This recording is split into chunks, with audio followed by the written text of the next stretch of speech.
What's up, guys? How are you? Welcome into a Championship Sunday episode of the Daily Juice Podcast. My name is Matt Perrault. You guys can follow me across all of my socials at Sports Talk Matt, and this is the first of two times you will get me today talking about the AFC and NFC Championship games. This, the recorded version, the Daily Juice. The live version will hit you with myself and Andrew Erickson. We're hitting you at noon Eastern time, even though kickoff's at 3 p.m. Eastern time for the first game. Eagles and the Commanders. We got this, and then we got an hour or 45 minutes or so with Andrew Erickson and myself live on the BettingPros YouTube channel. Go and find it and subscribe to our YouTube channel and hit the little bell, and you guys will be alerted when we go live to break down all the picks, plays, and props. That's where you get my props on the live stream. I got a bunch of prop bets I got coming at you for a couple of these games. It's our last double day of football of the 24-25 season. We'll go out with a bang. We'll have a bunch of options, a bunch of bets. We'll have some fun here as we'll close out what has been a very successful NFL season for the Daily Juice podcast. And it's amazing that we're going to get ourselves all the way to the Super Bowl here coming up in 2 weeks in New Orleans. The NFL for us, we're up a couple of units in the NFL here in 2024, or in 25 rather. In 24, we were up over almost 11 units. So we're about up 14 or so units in NFL football here for this season and last season. So I guess at the end of last year, heading into this year. So it does have January, so last year's playoffs on last year's record, but for the most part, it's this season. We've had a very good prop season. We've had a very good regular season and playoffs for us here into the NFL. So we got that coming at you. We'll look to finish strong here with 2 games here today on Sunday. But last night, unfortunately, our first losing night in a while. We go down 1.3 units. I learned a tough lesson. You guys reminded me, Matt, why aren't you just betting Moneyline? Moneyline Texas cashed. I bet Providence minus 1.5, and I didn't want to lay out, I put a lot of bets out yesterday, so I was stupidly, it was dumb. Shouldn't have bet Texas money line or minus 1.5. Should have bet money line.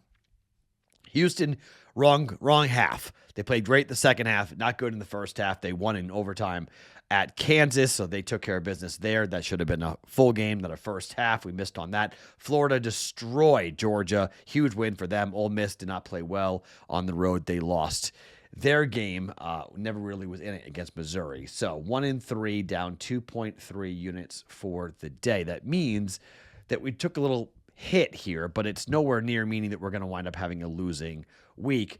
We've had a very good week going for us, so we'll have a winning week. It's just a matter of can we end the week out in a really strong way here for us on a Sunday. I'm going to give you some trends here. The Action Network does an incredible job. Our guy, Evan Abrams, did an incredible job. So we're going to run through some trends for both games. Then I'm going to tell you how I'm going to bet this. I'm taking a shot, okay? I'm telling you right now, I'm trying to thread the needle. It's the last games of the season, so I think it's fun to do this. It may blow up in my face, but I think it's fun to do this because we have some options to jump on in. Let's start here with the first game. And let's start with Jalen Hurts and the Commanders, Eagles Commanders. This number, I will be surprised if this number moves much more than it has, okay? It's been 6. It's been steadily 6. Total's 47. Hasn't really moved. Don't expect it to move very much. Some interesting things here for this Commanders team. This team is on the road again. And that has been really bad for teams on the road for 4 consecutive weeks. It doesn't happen all that often to be on the road for 4 consecutive weeks, but this is the 8th time that it's happening, going from the end of the regular season into the playoffs. The previous teams are 0-7 and 1-5-1 ATS. That is not good. Okay, that is definitely something that we have to be concerned about, something you have to worry about here, about being on the road for so long. Really hard to do it. 8th playoff team since 2000, entering the playoffs on the 4th game or later of a road trip, 0-7, 1-5-1 ATS. The Eagles are the 10th team to play 4 or more consecutive home games entering the conference championship over the last 20 years. The previous 9 went 7-2 straight up. 5-4 ATS. So that's not great. The Commanders are owning a 7-game straight-up win streak, their longest streak since 2013 when they lost in the playoffs to the Seahawks. Overall, 15 teams have entered a conference championship game on a 7-game straight-up win streak since 2004. Those teams are 4-11 ATS, failing to cover by over 4 points. That's not good. Jalen Hurts has been absolutely tremendous. Now, you could say Jalen Hurts may not be healthy, Matt, and I'll give you that. Jalen Hurts may not be healthy, so that's definitely a worry here. But Jalen Hurts has been really, really good at home. Jalen Hurts has been really, really effective in these playoffs. And it's not like he's impossible to beat, but he's kind of impossible to beat. 4 playoff games so far for him at home, 4-0 straight up, 3-1 ATS. He's 9-2 straight up at home in games against the NFC East when he's the quarterback of the Eagles. His 2 losses have both come against Washington. Tyler Heineke and Alex Smith beat him. Can Jalen Daniels do it again? Maybe, but I don't know. Road fatigue for playoffs in the last 20 years. In the divisional round or later, teams playing a consecutive road game or more are just 22-45 straight up. That's bad news for the Commanders. And when the game is played inside the division, they're 5-6 straight up, 17-39 outside. So that's good news for the Commanders. Commanders have extra rest. In this spot, 15-41 straight up for teams on normal or short rest. On extra rest, they're 7-4 straight up, 6-4 straight up as underdogs. Okay. I think Eagles win this game. I think Eagles win this game between 7 and 10 points. Okay. I think the Eagles are going to be able to run the ball. There's some injuries on the defensive line for the Commanders. I know everyone's in love with Jaden Daniels. I think this game is going to be a bit more high scoring than people think. I think the Commanders will be able to move the football. I think they'll be able to score. But I think at the end of the day, I think the Eagles defense will make enough plays in special teams or defense to turn the football over. Look, this is a crazy stat, but the 4 teams that are left in the playoffs are 15-0 in the turnover margin. Not one of the teams here left has turned the football over in the playoffs. Whoever loses the turnover battle most likely will be out. If you tie 1-1 or 2-2, maybe it's a wash, but I think for Washington, they cannot have any turnovers. If they turn the football over, if they fumble like the Rams did, they make key mistakes, they could get run out. I'll lay the 6 points. Eagles -6 for 1.1 units. However, I don't think the Eagles win this game by more than 10 points. I think there's value here in teasing this and doing a same game teaser and going and taking the Commanders from -6, from +6 to +12. Then take the total from 47.5 or 47 and pulling it down to 41 or 41.5 and going over.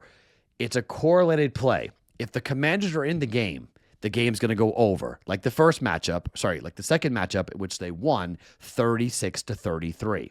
In the first matchup, they scored a garbage touchdown late in that game to make it look more attractive, but that was pretty much all Eagles, even with Jalen Hurts getting hurt in the first quarter and Kenny Pickett coming in. It was pretty much all Eagles. Defensively, it was all Eagles. So for that matter, I think the Eagles win, the game probably goes under. So it's an Eagles play with the under. But the Commanders are in it. Give them +12, pull it down, and go over, okay? I still think there's a shot that even with the Eagles winning and covering, the game might go over. If the Eagles turn the ball over a lot and get a lot of easy touchdowns, we could go over 41.5. Not over 47, but over 41. That's possible. So 2 plays in the NFC Championship game. We're going Eagles -6, and then trying to thread the needle, Commanders +12, same game teaser, over 41.5 for -120, 1.2 units down on that, 1.1 down on the Eagles, -6. To the AFC Championship game, and I'm going to do a similar thing here for this. Bills and the Chiefs. How about this? In the playoffs, Mahomes faced Josh Allen 3 times. 3-0 straight up, 3-0 against the spread, covering by an average of over 6 points per game. The over is also 3-0 in these matchups between the Bills and the Chiefs. During the regular season, Mahomes is 1-4 against the number against Josh Allen. Mahomes has lost 4 in a row in the regular season against the Bills, both straight up and ATS. It's wild. But we get to the playoffs, and the Bills are a different team. Mahomes on extended rest is really good, like we know. When they have extended rest, Mahomes is 32-7 straight up, 19-1 ATS, 6-1 straight up, 5-2 ATS in weeks 1 for a combined 38-8 straight up, and 24-21-1 ATS on extended rest. I mean, on extended rest during the season, Mahomes since 2019 has been tremendous, just tremendous in the postseason and tremendous in the playoffs in the regular season. Mahomes is 13-3 straight up and 11-5 in freezing temperatures, including 9-1 straight up and 7-3 at home. When Josh Allen, who has played 21 games in freezing temperatures, Josh Allen's pretty good too, 17-4 straight up, 15-2 at home, but just 2-2 straight up on the road, because it's not that often that they play on the road on this. As we've talked about, the Chiefs thrive in the revenge mode, and that's really, really tough. You hate talking about officiating, but Clete Blakeman is officiating this game. In 19 games in which he's officiated Mahomes and Allen, the over is 13-6 in those games, 7-4 Mahomes, 6-2 for Allen. In the 26 losses in his NFL career for Patrick Mahomes, his 5 losses with Clete Blakeman as the official are the most by any referee, which is crazy because Clete Blakeman is a Chief fan. Just FYI, I know Clete Blakeman. Clete Blakeman is an Omaha lawyer. I spent time with Clete Blakeman when he did media, when he was a Big 12 referee. Clete is a really, really good guy, okay? Clete Blakeman is a tremendous dude, great family man, really, really nice guy, but he grew up a Chief fan. He grew up in Omaha. He's a Chief fan. So he puts his fandom aside, but it's amazing that Mahomes has 5 losses. 19% of his losses have come with Clete Blakeman as the official. It's the most for any referee. He's 6-5 straight up in those games that he's refereed of the 11 games he's been. In 2024, road teams had 11 straight up wins with Clete Blakeman refereeing. That's tied for the most officials, most of any official. So if you're looking for some, situations there. Night game, favor the favorites. Favorites in night games are 47-12 during the regular season, the best of any mark since 1971. In the playoffs, though, favorites in night games are 1-4 straight up, having lost 4 in a row since the Ravens beat the Steelers in the first night game of the postseason. So, what are we doing with this game? Same thing, but I'm going to go money line. I'm going to learn my lesson from yesterday, and I'm not going to play around with the point spread. We're going to go Chiefs money line at -125 for 1.25 units. Then we'll take the 2, we'll add 6, and we'll go Bills +8. We'll tease it up to 54.5, and we'll go under. There's a good shot this thing lands 52, 53, maybe even 54. Okay, those are all key numbers for totals. I don't think we're seeing like a Ravens-Bengals type game here where both teams are going up and down and scoring at will. But I do think we're going to see some offense in these games, but I don't think we go over 54.5. You can go the other way. You can pull it down and go over if you want. I'm just not so sure with the freezing temperatures and how well these teams know each other. I don't know. Maybe we see a lower scoring game because of that, but maybe over 47, but under the teaser of 54.5. So maybe there, we kind of thread the needle there as well, but that's how I'm going to play this here for today. I will have player props coming at you guys later today on the live stream. But for today, Eagles -6 for 1.1 units. Washington +12 over 41.5 for 1.2 units. That's a same game teaser. KC money line at -125, and the Bills +8 and the under 54.5. Okay, Bills win or KC wins by 3, by 4, somewhere in that range. And the game goes under, we're good. Eagles win by 7-10, and the game goes over, we're good. We can win all 4 of these bets. Now, all 4 of these bets could also lose. That's possible because of the totals coming in. So I'm not saying this might not blow up in my face, but we've done well here in January, done well in the NFL. let's press our luck here a little bit and have some fun. And prop bets hopefully can come in as well and pick up any juice issues that we might have. At least 3 prop bets, maybe even 4 prop bets I'll have for you guys coming up on the live stream at noon Eastern time, 9 a.m. Pacific time with myself and Andrew Erickson. I will talk to you then. My name is Matt Perrault. You guys can follow me across all of my socials at Sports Talk Matt. Every morning, it is the Daily Juice Podcast.